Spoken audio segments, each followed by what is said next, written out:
ঢাকায় প্রকৌশল শিক্ষার্থীদের উপর হামলা, সাউন্ড গ্রেনেড, কাঁদানে গ্যাস নিক্ষেপ এবং লাঠিচার্জের প্রতিবাদে রাজশাহীতে সড়ক অবরোধ করে বিক্ষোভ করেছেন রুয়েটের শিক্ষার্থীরা। বিস্তারিত জানাতে যুক্ত হচ্ছেন আমাদের সহকর্মী বুলবুল হাবিব। বুলবুল, সেখানকার পরিস্থিতি আপনার মাধ্যমে আমরা বিস্তারিত জানতে চাই।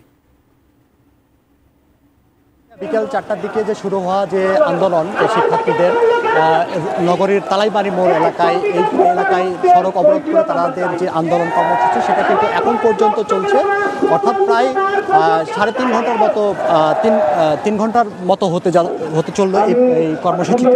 এবং তারা প্রধানত সেই 3 দফা দাবিতে তাদের যে আন্দোলন চলছিল সেই আন্দোলনে যে হামলা চালিয়েছে সেটাই তারা সুষ্ঠু তদন্ত এবং বিচার দাবি করছেন এখান থেকে, এবং বলছেন যে সেই সুষ্ঠু তদন্ত এবং বিচার না হওয়া পর্যন্ত তাদের যে আন্দোলন সেই আন্দোলন চালিয়ে যাবেন। এবং তারা প্রধানত 3টি দফা দাবিকেই, তাদের যে দফাগুলো রয়েছে সেই দফাগুলোকেই গুরুত্ব দিচ্ছেন। বিশেষ করে ডিপ্লোমা প্রকৌশলীদের কাউকে পদোন্নতি দিয়ে নবম গ্রেডের,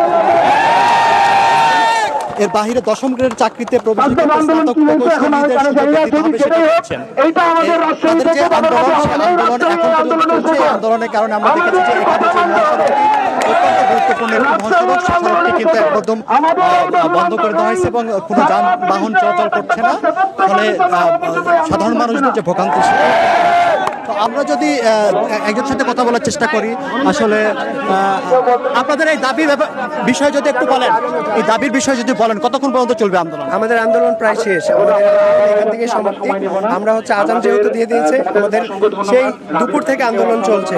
আমরা চাই আজকে যে ঘটনা ঘটেছে সেটার বিচার হোক, এবং এর পাশাপাশি আমাদের যে যৌক্তিক আন্দোলন চলছে এবং যে দফাগুলো আছে সেগুলো মেনে নেওয়া হোক। ধন্যবাদ।